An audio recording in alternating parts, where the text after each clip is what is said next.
Hi, everyone. My name is Amanda Wallmeyer, and I am the local history librarian here at Johnson County Library. Thank you all so much for attending today's program, The Past is Prologue, Secret Kansas City. The Past is Prologue is a bi-monthly program offered by Johnson County Library where we highlight topics that are often left out, glossed over, or misrepresented in our history books. We would also like to begin today with a brief land acknowledgement. Our Kansas City institutions stand on the homelands of Native American peoples at the juncture of the Missouri and Kansas rivers. In recent years, these nations have included the Delaware, Kansas, Missouri, Oto, Osage, and Shawnee. We pay respects to all Indigenous peoples, past, present, and future, for their continuing presence in this land and the land where you may be joining us tonight.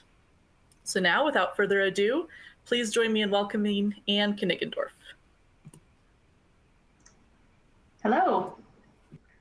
Thank you all for tuning in tonight. I can't see who's on here, so this is not like Zoom where I have a list of people and have an idea of who's watching. But I really appreciate that all of you decided to do this evening. So I am going to go ahead and begin and share my screen.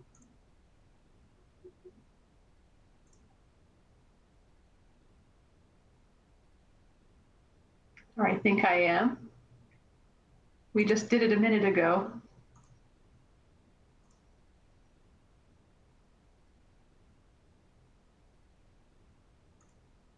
Okay, Amanda, can you see my screen? I cannot yet. Okay, all right. Here we go, hold on. She's my witness that we just did this and it was fine. It is true. Let's see. Uh-oh.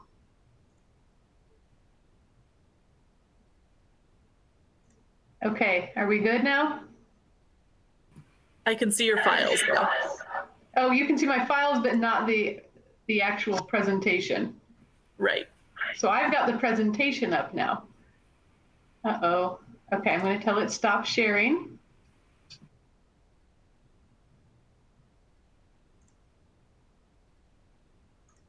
Well, I'm sorry. We had this all nailed.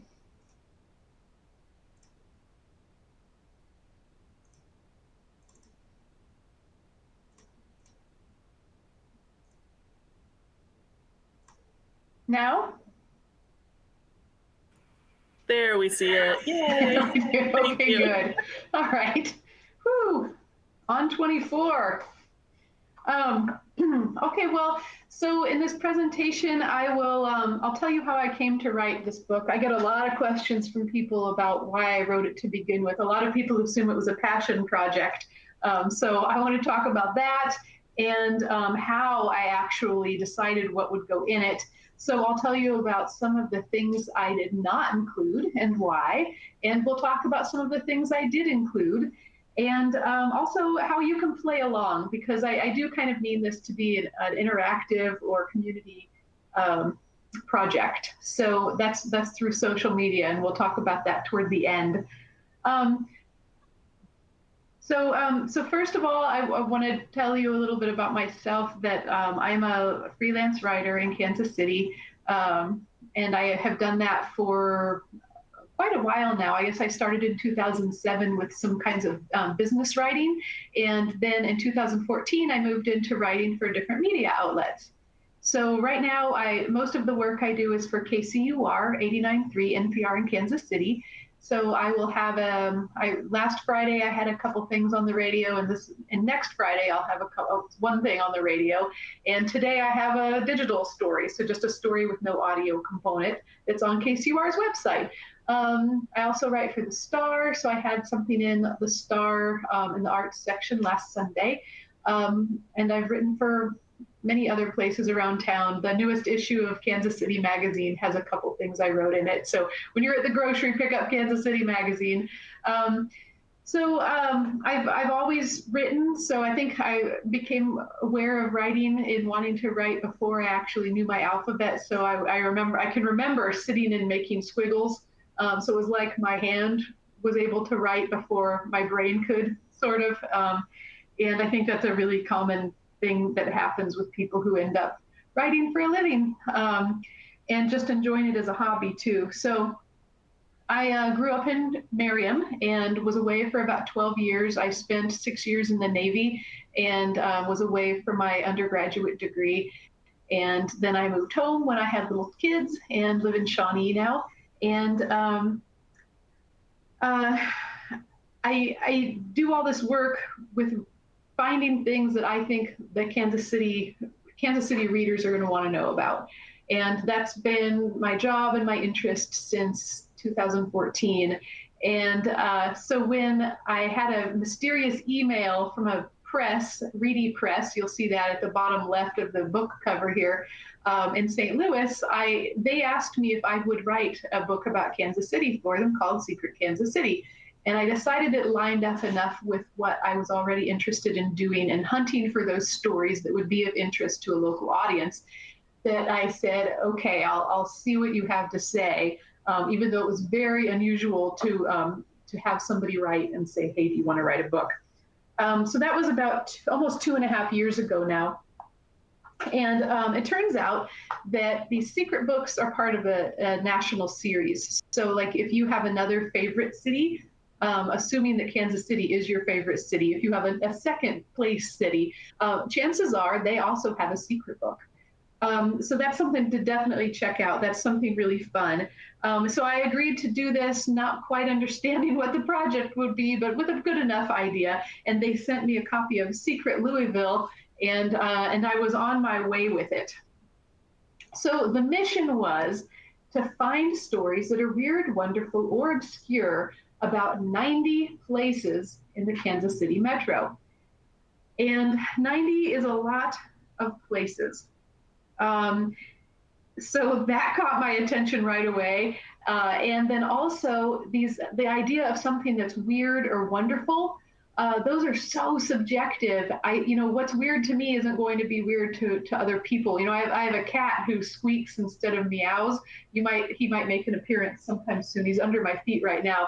But to me, that seems pretty weird, but I'm sure to my cat it's totally normal. Or that my son puts onions on his peanut butter sandwich. To me, that's weird, but to him, it's normal. So, where is the line between weird and not weird, and who says? So that worried me just a little bit when I started this project. And also wonderful is pretty much the same way, right? Obscure is a little bit better because, I take that to mean just something that a lot of people don't know about. And so I could judge that because I thought, okay, well, I grew up here and have lived here again for 16 years. So I have a pretty good idea of things that I don't know about. But then there's a new problem. How do I find things that I don't already know about? Oh, that was the slide that was supposed to go with what is weird. And this, I think, is definitely weird. This is, I can do show of hands. Show of hands. I can't see you, but who has been to the Glore Psychiatric Museum in St. Joe? This clown is on the bathroom wall of their first story bathroom, so the one that's in their lobby. Very surprising to walk in, turn on the light, and see that. So I decided I needed to make some criteria if I was going to figure out how in the world to find 90 places I've never heard of, or stories I haven't heard of that are weird, wonderful, and obscure. So I set out this list here. First of all, I thought, okay, we can't have too many places that are simply historic. Just because something is old doesn't mean it's necessarily weird or not well known. So I tried to keep an eye on that, and it's hard to think of an example of that, but I guess like a statue, like I can't just choose a statue of a person that has an interesting backstory and say, okay, that's weird or that's not well known. And that seems to me to fall too much into the world of history. And I kind of came close to that. There's a statue in Case Park, I think it is, of Jim Pendergast. And so I really was flirting with danger there when I decided to include him because the Pendergasts are so historic and tied up with so many stories in Kansas City. But I did include him, and if you pick up the book, maybe you'll see why. I also decided I shouldn't include too many museums. So that was another directive I set out for myself. Museums have advertising budgets. hopefully museums are good enough with their marketing that they're not too obscure. So people do know about them and visit them and make donations to them even, right? So I decided I couldn't get too nuts with museums, maybe include one or two, maybe. The same with businesses. And then I was so lucky or so glad that I decided to stay away from too many businesses, because I turned in a draft of this book on March 1st last year, before I knew, what was coming, what was about to hit us. So I didn't have any idea that some of the businesses in our area were about to close forever. Restaurants and stores and everything. So it was really lucky that I didn't include too many businesses, because then they wouldn't have ended up there for people to see.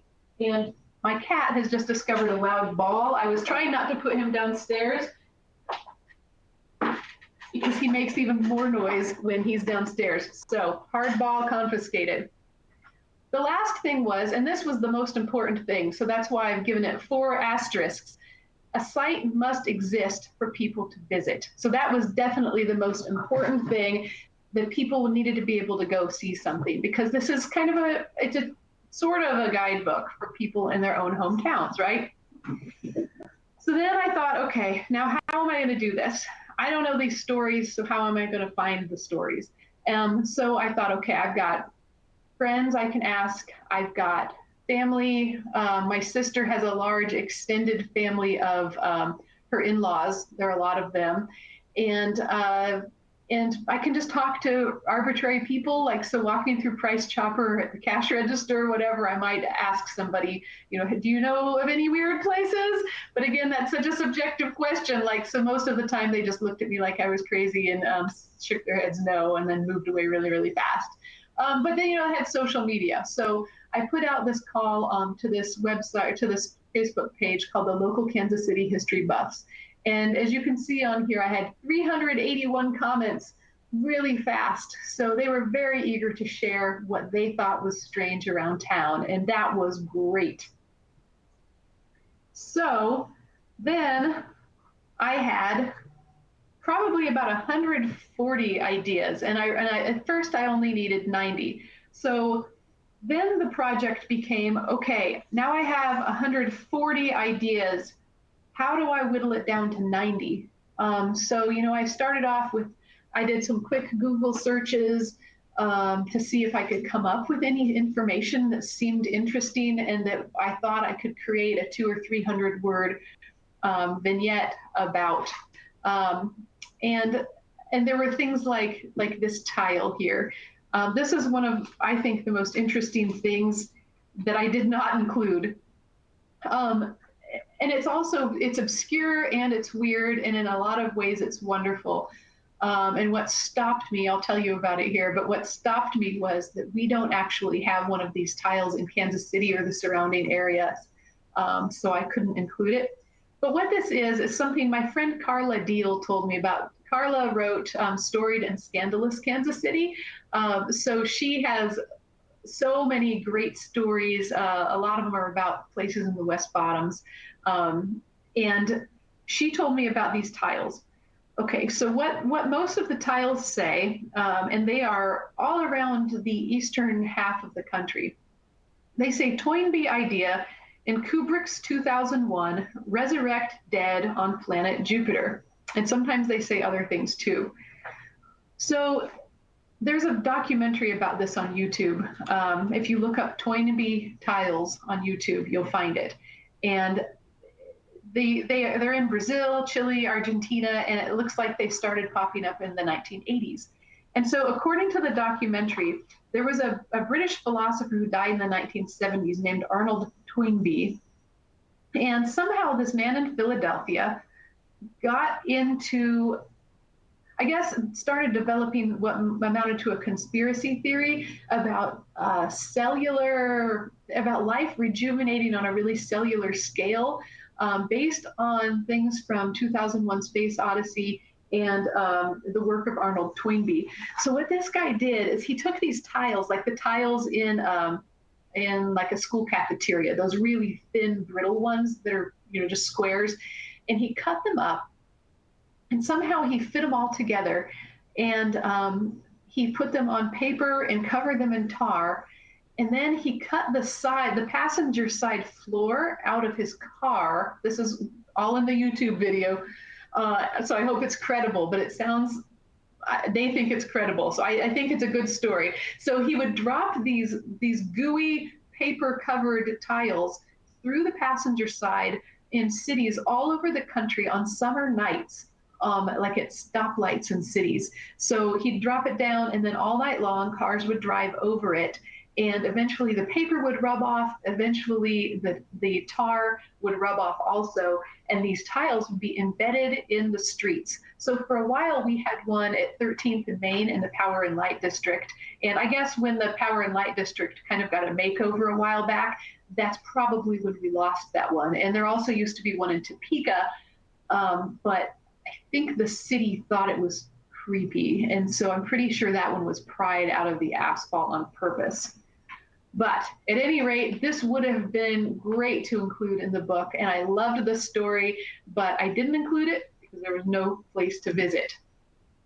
Another one that I couldn't include for just about the same reason is the Merriam Bear Pit. So I mentioned that I grew up in Merriam. And so my mom, who helped me quite a bit with this book. She went on a lot of little day trips with me, looking at places and taking pictures with me, and having lunch at these cool places all over the metro that we normally wouldn't ever go to. But she got really fixated on the idea of including the Merriam Bear Pit. So around the turn of the last century, Merriam was a hub, an entertainment hub. So I think that, I want to say a trolley ran from downtown to Merriam, maybe, and there was an amusement park and a baseball diamond, and people went to Merriam to get out of the city and have a good time. And one of the things that they had was a hole in the ground with a mother bear and a cub or two. And so people would pay, like, I don't know, 10 cents or something, and they could stand there and look down on the pit and see this bear. So my mom thinks that is both weird, or all three weird, wonderful, and obscure. However, the only thing to visit is the visitor center, and there's this statue at the visitor center. So I decided not to include that, and I think she still wishes that I would have. But I don't even know what the exact site of that pit was. And of course, there is no pit anymore, but that's something very cool. So next time you're in Merriam over by Krispy Kreme on Shawnee Mission Parkway, watch for this statue. It's there.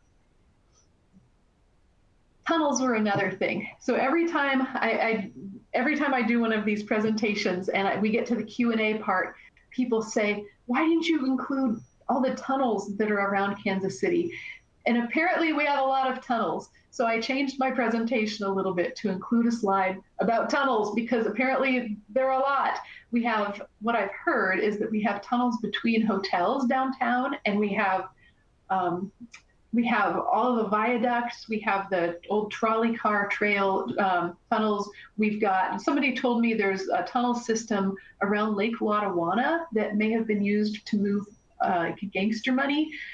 But the thing is, even though lots of people have told me this, I had a really hard time, number one, finding credible information about any particular tunnel, and two, finding one that people could actually visit. So that made it really tricky, but I keep all of my emails and messages of any kind from readers.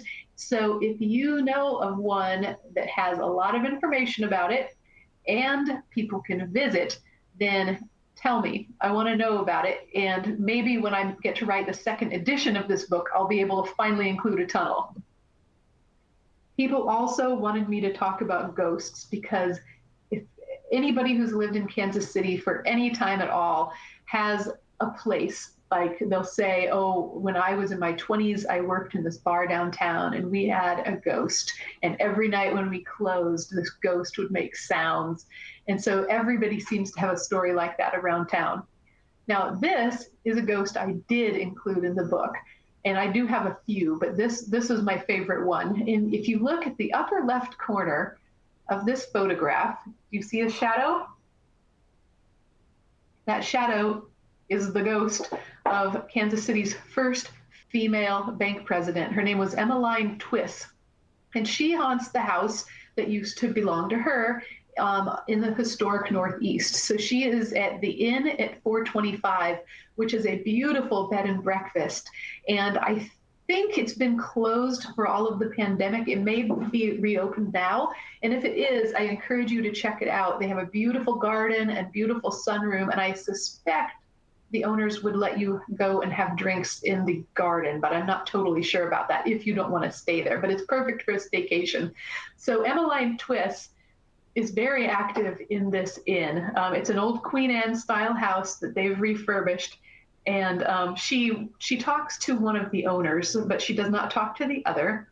And she will appear to guests. And Stefan, the owner who does talk to her, has this story he told me about how he has a friend who will visit sometimes from California who is very, very scared of ghosts. Apparently, even well-mannered, proper women like bank presidents, she's very scared. So every time she comes to visit, Stefan will sit down with Emmeline and say, hey, please stay away from my friend. You've got to leave her alone. And so she'll agree, but what she'll do on those nights that that person is visiting is she'll go up to Stefan's room and sit down next to him and whisper in his ear and scare him awake. So he says she has a really good sense of humor. And so I really like that story, and that one is included. And this is another ghost that's included, the ghost of Eliza Warnell. You probably have heard of the Warnell House. It's over in Brookside.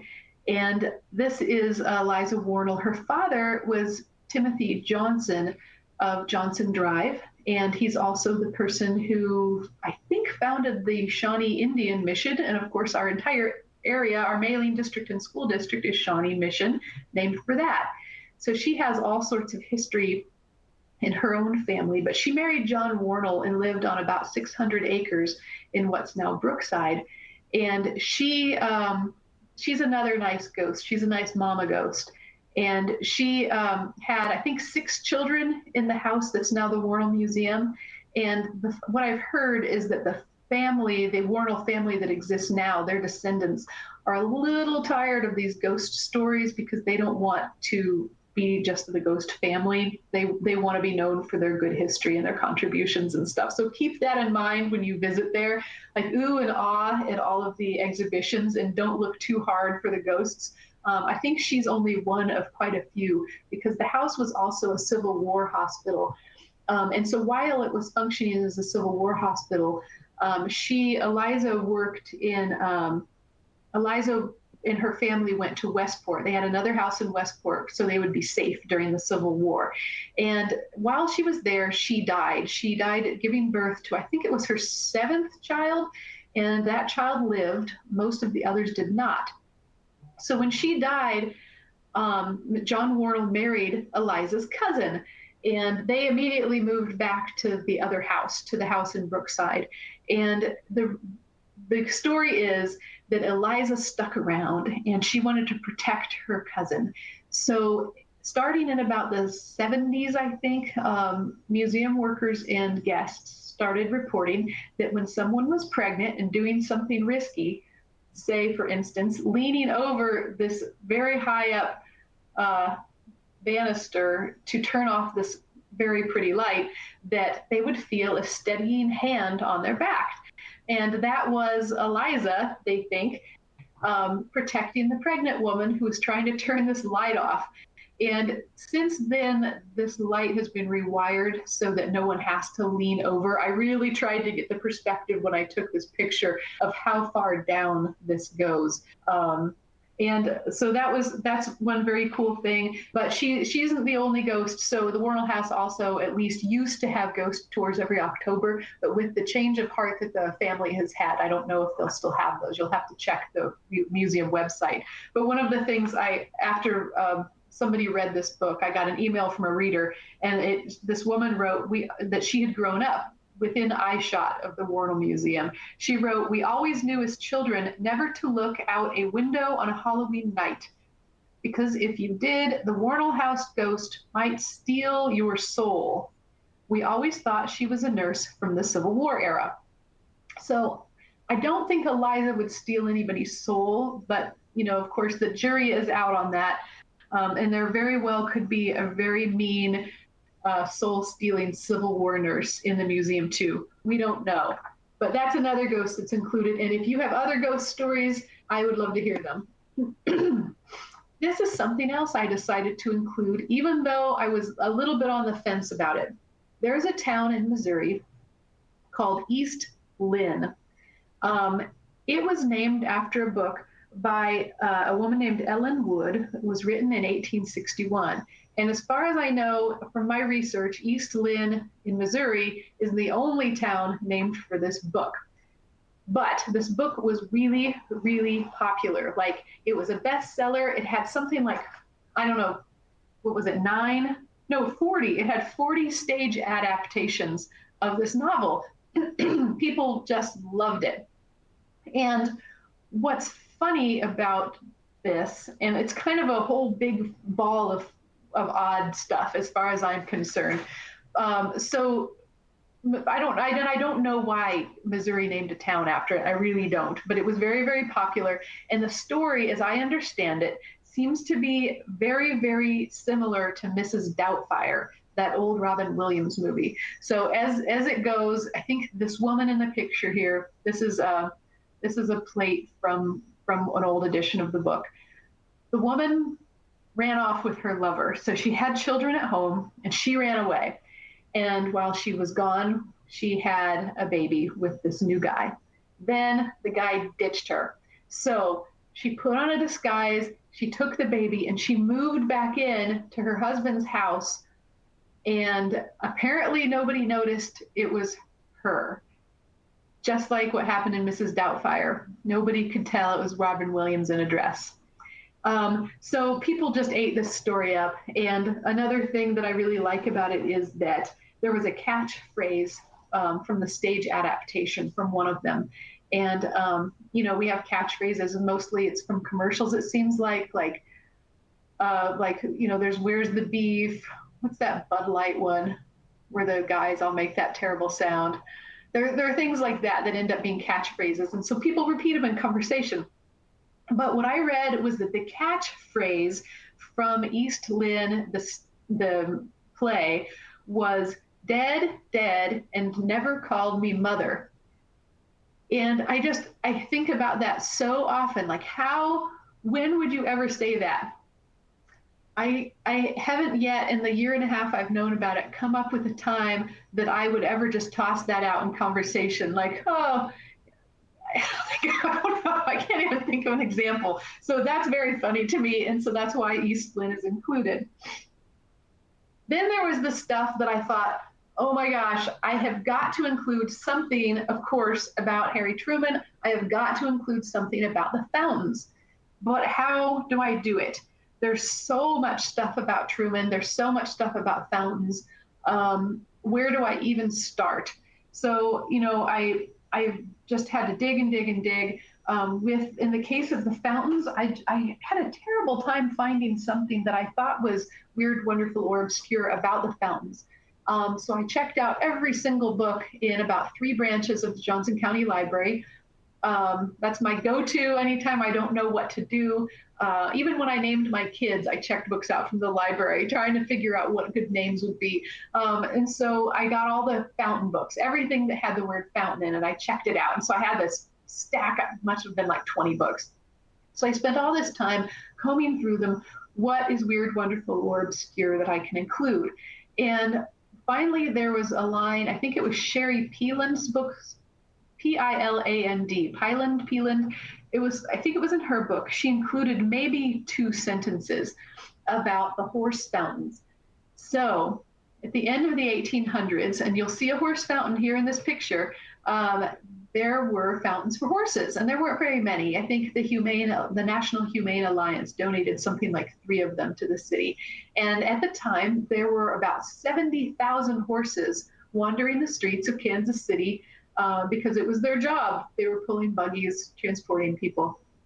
So they had been drinking out of, think about the Wild West. So they'd been drinking probably out of wooden troughs, like in an old movie or something. But that stagnant water was giving them a disease called glanders. And so, everybody's brainstorming, what do we do? Because this is spreading like crazy. It's really hard to cure. I don't know what it did to the horses. Maybe killed them. I don't know. And so finally, the National Humane Alliance hit on the idea of making fountains with running water. So they donated 3 to the city. And the only one that remains is still in good working order, and it's out in front of the Wyandotte County Museum. So you can go visit that anytime. And a really cool feature of these was, if you can see way down at the bottom of that fountain, each side has a little tiny alcove looking thing. And that was a water fountain for cats and dogs, or probably squirrels too, any little creature who needed a drink and couldn't reach up as high as the horses. So that's super fun, and that's what I included about fountains. Now with Harry Truman, it was just about as difficult, maybe even harder with him. And what I found for him was he had this mantelpiece that he loved. So this was something that Teddy Roosevelt had installed in the state dining room of the White House. And I guess it was the buffalo. Look at this buffalo face. So Truman just fell in love with it. So when he went to remodel the White House, he had one of the giant historic remodels of the White House. He thought this wasn't going to fit in with the decor that he was choosing to decorate with. So he had this shipped home to Missouri, and I can't even imagine how he shipped it home with no bubble wrap. They probably on a train. I don't know, what did they use? Straw in a wooden box? I don't know. So he shipped it home, and he put it in, I think, his house. And I have not double checked this, but I hope that it's on display in the newly remodeled Truman Museum and Library. I better check that. So what was funny though is that when John Kennedy took office and Jackie started to remodel, she knew about this mantelpiece and she wanted it back. She thought it was super cool too. So different accounts tell a slightly different version of this, but there are some accounts you can find that'll say Jackie was really, really mad, and Harry said, "No way, I'm never giving you this. This is mine. It stays in Independence." But I don't know. That's probably not. The drama probably wasn't really there. But what she did was she had a replica made, and so if it's on display anywhere in the White House now, that's a replica, and the real one is still in Independence. So finally, I had 90 stories. I was super excited about, yay for 90 stories. And the last ones were probably the hardest to get because, as I said, really hard to come up with these things, had to ask a lot of people. Then the pandemic happened, and the publisher wrote to me I turned it in, I think, March 1st. And then I think it was probably in about May, the publisher wrote to me and said, "Hey, we're not going to give you as many pages as we initially said we would. So we need you to cut out 7 stories." And you can imagine then some of the words I said and the sounds that I made before I hit reply and said, "Okay, no problem." So I had to think I had this whole new problem.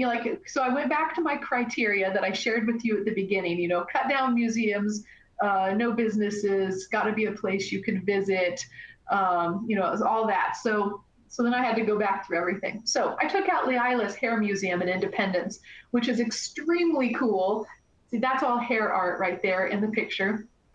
And she has 3,000 pieces of hair art in her museum in Independence. And probably a lot of you have heard about it, I hope. But I hadn't ever been there until I decided to go for this book and take a few pictures. And since last year, I don't know if she's still open. Somebody was recently asking me, assuming that somehow I would know if she will reopen after the pandemic. But she's in her late 80s, I think. But she's been collecting hair art since 1953. And her oldest piece that she found was from 1680. So this wasn't just a thing that our nutty Victorian foremothers enjoyed doing. This was something that dates back to, I think, even the 1200s, but her oldest piece is from the 1600s. So I cut that, figuring people knew about it and not even sure if she was staying open. Also, I decided to cut the Stoll Cemetery. So either you've heard about this and you're sick of hearing about it, or you've never heard about it and it will be something that you're drawn to go see yourself. But I think it was in the 80s, a local paper, a local high school newspaper, printed something about this cemetery in Stoll, which is near Lecompton, not too far from Lawrence. And the child journalist wrote something about the devil lives here and something about these satanic rituals and stuff, and made it sound like really, really scary. I think it was in that article where the rumor got started that one of the gates to hell is in this cemetery. So the whole thing is based on somebody's story. Of course, there's nothing there that's uncemetery-like or too creepy, but these rumors took hold, and you can find so much online, like on these national publications all over the internet, that'll tell stories about how Satan's own child is buried there, and he's completely covered in hair, and the Pope won't fly over Kansas simply because the Pope doesn't want to be directly over Stoll because it's so evil. But there are so many questions that this brings up. My favorite question to think about is, it's one of the 7 gateways to hell. Where? In Kansas? In the US? In the world? I don't know. So I decided to cut this, and I think the Stoll family still lives right around here, and I know they're tired of having anything to do with the scary stories. So that one got cut. I also cut the story about Martin Luther King Jr. Boulevard. So as you know, if you've been watching the news, we do now have a 5-mile stretch that's called this.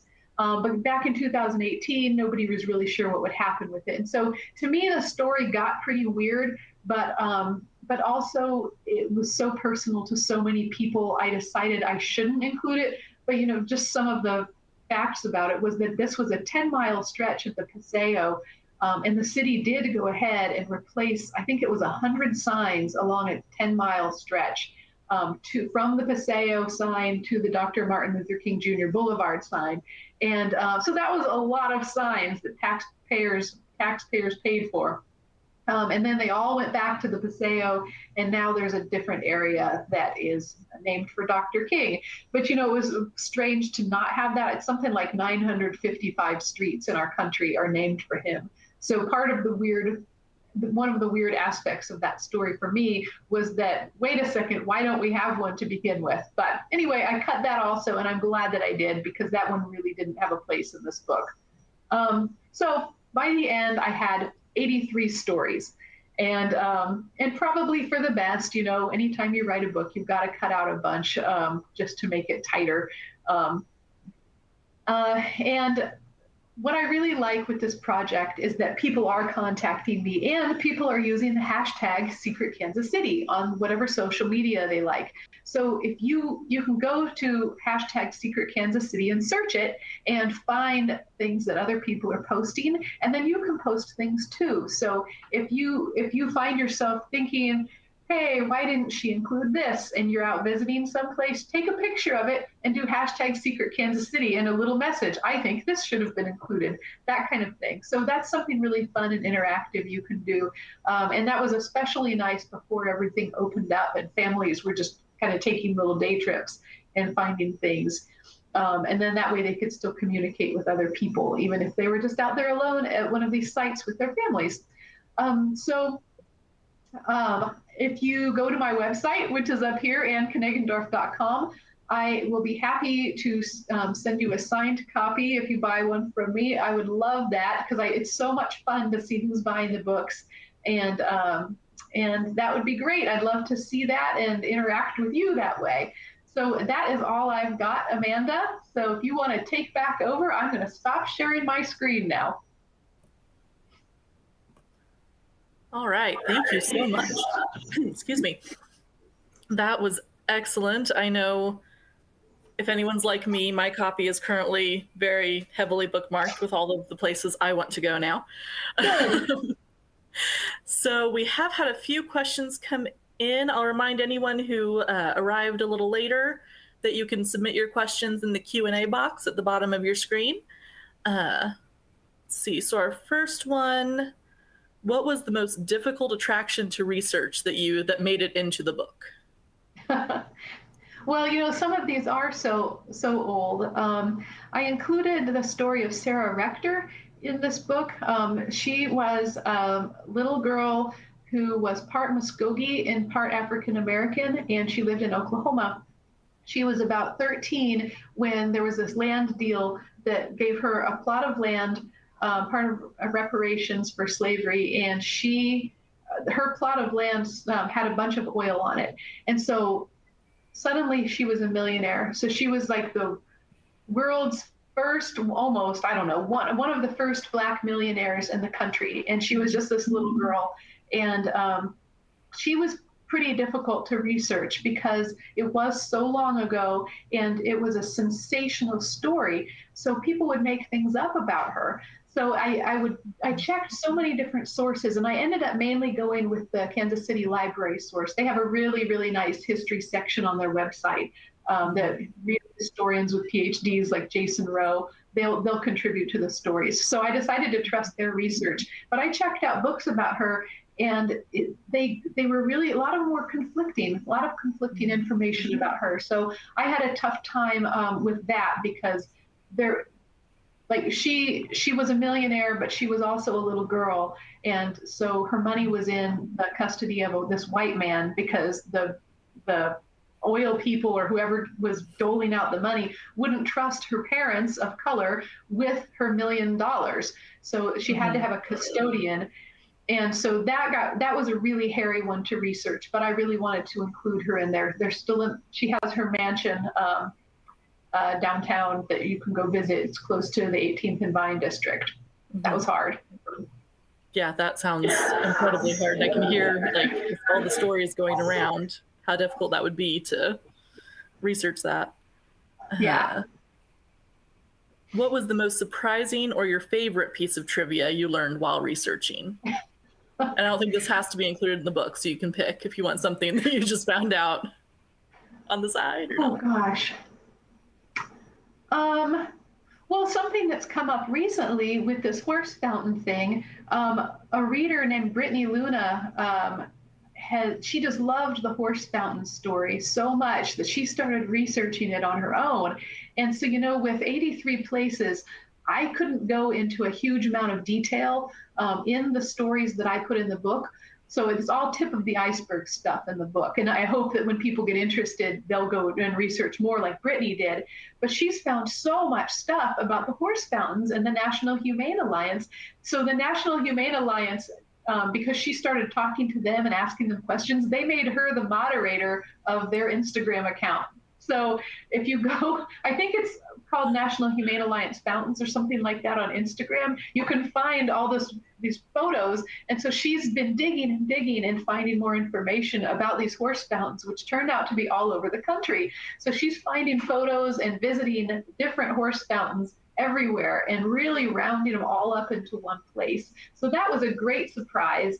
And it's just one woman getting really interested. So that was cool. So I hope other people will do that with different stories. And, I love to hear the details people find. Mm-hmm. Oh, that's amazing. I love social media for that reason. Yeah. All right. What was the last picture about in your presentation? The picture with the doll? That's the one that I usually end up saying is my favorite. And so I'm trying to shake things up. But that is from the United Federation of Doll Clubs. And I grew up here and so was a little child here playing with dolls. And I had no idea until about 2 years ago that Kansas City is the world headquarters for doll museums. The building is out near the airport. And not only is it like the headquarters for doll museums for all over the world, but it also has this incredible doll museum. And so that picture is a photograph that I took of a painting that's in the lobby of the building. And it's the founder of the United Federation of Doll Clubs and her doll. She had an oil painting done with her doll. And that place is spectacular. I am not a doll collector, not really into dolls at all. And my mom and I went, and we just had the greatest time. We had a tour guide there. I think they've been closed for the past year. So again, this is another one. Check their website if you want to go. But you maybe by now they're taking guests. But it was just amazing. They had things dating back to the 1700s, I think, in addition to, all the standard Barbies and different things. But they have thousands and thousands of dolls in their collection, and only like the choicest dolls are out for people to see, including my very favorite one, which is a 3/4 size replica of a Russian countess who was an accomplice to murder. She's very scary, and she has real human hair. And I think she's great.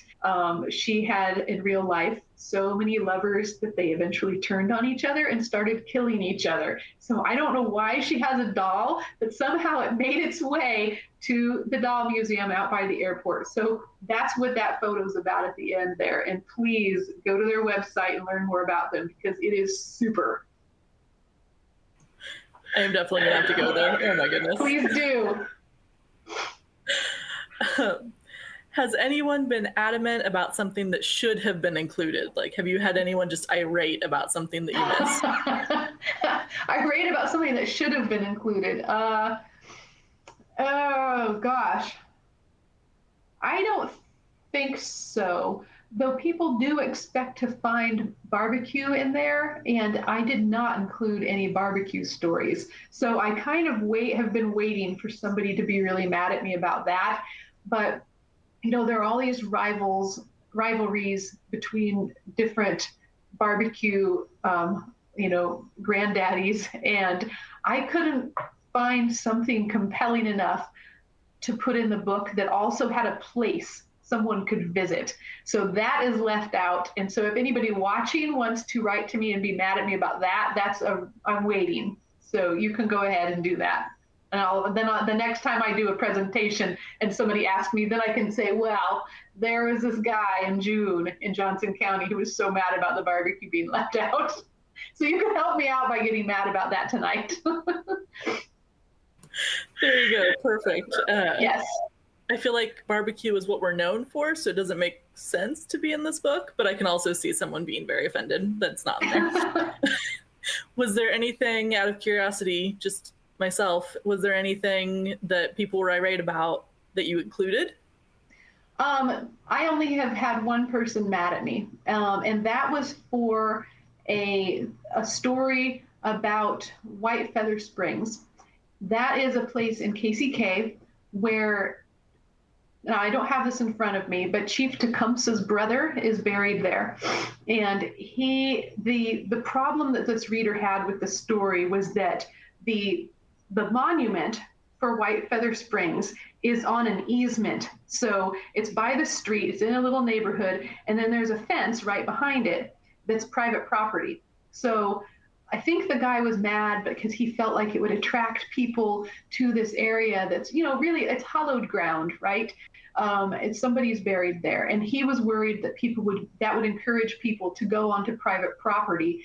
So I'm hoping that people have the sense not to go over a fence. But the marker is just right there on an easement. You can just drive right up to it and look at it. So, that made me feel a little bit funny after he pointed that out, but there is a fence there. That's fair, yes. But maybe I'll take that out for the second edition. I don't know. There you go. That leads us into a very good question then too. Are there plans for a sequel? Do you know when it's coming out? Do you have details? There won't be, I don't think there will be a sequel of this. I am in the third printing of this. So if you bought one between last August and December, your version is different from the version that's out right now. So the third printing, each time there was a new printing, I had the opportunity to kind of change things because I figured out that some of my addresses weren't great in the first one. And there were things like the Arthur Kraft mosaic that used to be on the old Board of Ed building. The Board of Ed building was torn down. So I had to find a new Arthur Kraft thing to include that wasn't that mosaic, which is now in storage. So there are things like that that are different. And I don't personally have the third printing yet. I think I still have copies of the second printing, but that's where I made the most changes, was between the first and the second. When eventually there's a second edition, I'll replace about 20% of the stories. So there'll be quite a bit of new material. Now, I will tell you that my sister and I have contracted to write Kansas City Scavenger with this same publisher. So it will come out by, I want to say, January or February. And it'll be, I think we'll have something like 600 little pictures and rhymes, and we'll cluster them by walkable parts of town. So like the plaza will have a little scavenger section, and so it'll come out like in a spiral notebook with places where you can write or check things off that you found. So it'll be this little tiny thumbnail image of like a piece of a fountain or something like that. Not the water, it won't be the water, but it'll be like somebody's, I don't know, part of somebody's head or something on a fountain, and then we'll have a clue written out in verse for people to find. So that is coming soon, so people can watch for that. Well, that sounds very exciting, especially as we're all getting rid of our quarantine habits. That sounds like a wonderful thing to get out and explore along with this book here. I think that is everything. Okay. I'm seeing. If there's any last minute submissions, please do come in. But we want to thank you, Anne, for that wonderful presentation and Q&A. Thank you to the Johnson County Library staff who helped make this program possible. Thank you so much for attending our program today, everyone. Please let us know through the poll on your screen where you heard about this program, so we know where to advertise future programs. Our next The Past is Prologue program will be on Thursday, August 5th at 7 p.m. with filmmaker Kamisha Moses-Tyner about her documentary, Sumner High School, The Best Kept Secret. So watch our website and social media for details on registration and how to watch that film. So thank you all for attending, and we'll see you at our next program. Thank you, everybody. I look forward to hearing from you.